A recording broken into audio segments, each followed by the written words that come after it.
সম্মানিত ভিউয়ার্স, আসসালামু আলাইকুম ওয়া রাহমাতুল্লাহি ওয়া বারাকাতুহু। আশা করি সবাই আল্লাহর অশেষ রহমতে ভালো আছেন, সুস্থ আছেন। এই চ্যানেলে আরেকটি নতুন গুরুত্বপূর্ণ ভিডিওতে আপনাদের সবাইকে স্বাগতম। আজকে আলোচনা করব দেশের সব মাদ্রাসার জন্য জরুরি নির্দেশনা। বিস্তারিত থাকছে ভিডিওতে। এই ভিডিওটি দেখার আগে যারা এই চ্যানেলে একদম নতুন তারা অবশ্যই চ্যানেলটি সাবস্ক্রাইব করে পাশে থাকা বেল আইকনটি প্রেস করে দিন। আর যারা ইতিমধ্যে সাবস্ক্রাইব করেছেন তাদেরকে জানাই অসংখ্য ধন্যবাদ।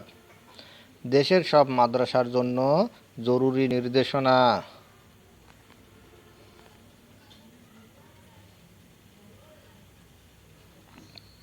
দেশের সব মাদ্রাসায় 2 দিনব্যাপী বাংলা নববর্ষ উদযাপনের নির্দেশ দিয়েছে মাদ্রাসা শিক্ষা অধিদপ্তর। নিজস্ব ব্যবস্থাপনায় উৎসব মুখর পরিবেশে পালন করতে বলা হয়েছে এই উৎসব। বুধবার এক অফিস আদেশের মাধ্যমে এই নির্দেশনা প্রকাশ করা হয়। এর আগে মাধ্যমিক ও উচ্চশিক্ষা অধিদপ্তর, মাওসি এবং প্রাথমিক শিক্ষা অধিদপ্তরও এ দিবসটি উদযাপনের নির্দেশনা দিয়েছে।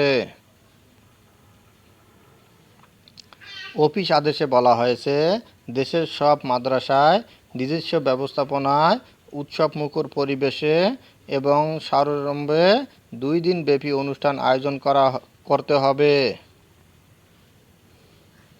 এতে আরও বলা হয়েছে, জাতীয় চৈত্র সংক্রান্তি ও বাংলা নববর্ষ এবং বিভিন্ন জাতিগোষ্ঠীর নববর্ষ উদযাপনের জন্য মাদ্রাসা শিক্ষা অধিদপ্তরের আওতাধীন সব মাদ্রাসায় এই উৎসবের আয়োজন করতে হবে। ধন্যবাদ জানিয়ে বিদায় নেওয়ার আগে আবারও অনুরোধ জানাই, যদি ভিডিওটি ভালো লাগে এবং সর্বশেষ শিক্ষামূলক আপডেট ভিডিও পেতে চান তাহলে অবশ্যই চ্যানেলটি সাবস্ক্রাইব করুন। ধন্যবাদ সবাইকে।